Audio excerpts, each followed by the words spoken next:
Central London. This is the epicenter of the city. There's so much here. We've got the West End theaters, bars, restaurants, clubs, tourist attractions. But the thing is, because there's so much, it's hard to know what's good and frankly, what's shit.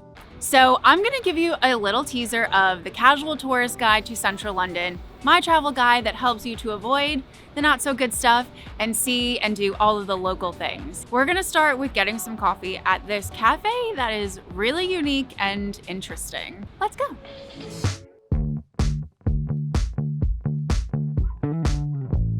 We're about to have coffee in a toilet. This is Attendant, located in Fitzrovia, and it's a cafe that's in a disused Victorian public toilet that sat dormant for 50 years and then got transformed into the cafe we see today.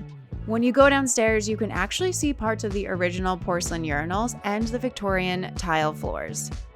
Go down into Attendant to have a good cup of coffee, and they do brunch food and snacks as well.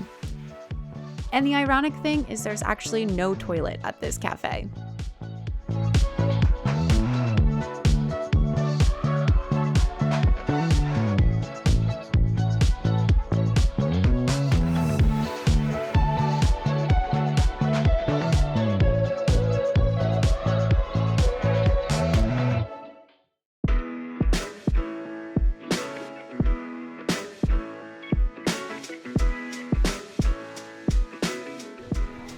We're in Neal's yard, a cozy, colorful pocket in central London.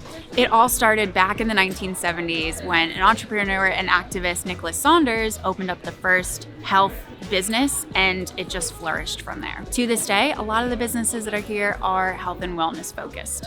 A couple places that I like to go while I'm here is CVS, which is this amazing French wine bar. There's a Barbary, a restaurant that is inspired by the food from the Barbary Coast. And there's St. John Bakery, which is iconic London, and they are famous for their really good donuts. So you can't go wrong with coming to this spot and going from there.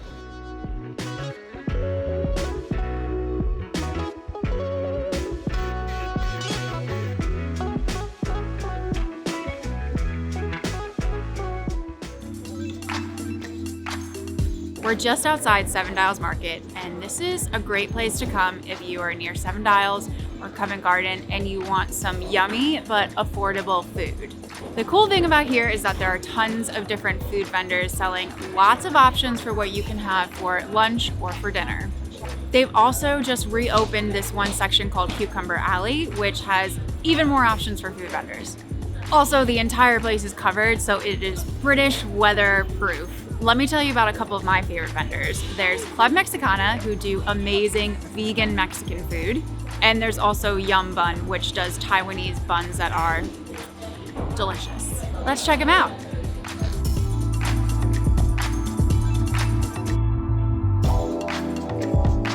So many options here, and actually a bunch of new places I've popped up since the last time I've been here. But I'm gonna stick to what I know and get something from Yum Bun.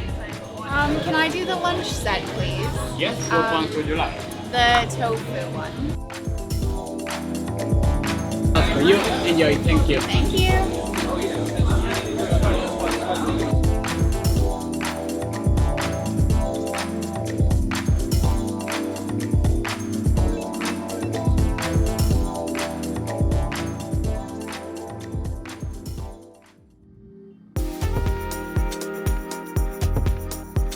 One of the best activities you can do while in central London is to go see a theater show. We have a world famous theater district here. It's called the West End, and we have tons of shows that you can see. Just behind me is the world's longest running theater show, Agatha Christie's The Mousetrap, but there's tons of different options depending on whatever you want to see. A couple of my favorites include The Lion King, amazing, and also The Book of Mormon, which is hilarious.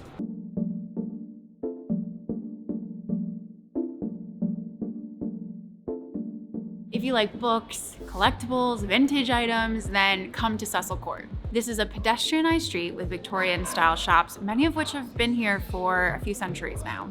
This is even where Mozart lived back when he was touring Europe in 1764 at the ripe old age of 8 years old. It's also been said this was possibly the inspiration for Diagon Alley in the Harry Potter series. So if you want to go shopping and feel like you're stepping back in time, Cecil Court is the place to come. If you're looking for an Edwardian era cockerel diamond enamel brooch, we've got it here in Cecil Court for the low price of £2,950. You're sorted.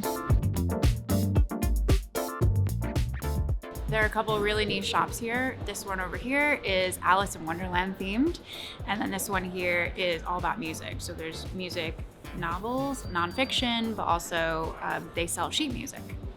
By the way, if you're struggling with keeping track of all the recommendations you're getting in your London research, grab my free London must-dos tracker. It's a printable that will help you keep them all in one easy to find place. Plus, I start you off with 15 of my best London recommendations. So click the link in the description box to get it.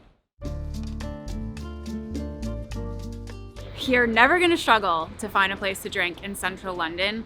But one place that I love is the very cozy, very sexy 10 Cases wine bar. This wine bar is quite unique because they only order 10 cases of each wine that they have. So they always have a changing menu. And in their 10 years of operating, they've never served the same wine twice. There's two parts to 10 Cases. One is the bistro, which is a bit more of a restaurant vibe, or there's a Cava Van right next door. That's my favorite part. It's more of the wine bar vibes and it's walk-ins only, so you don't need a reservation. Let's go drink some wine. Never have to ask me twice.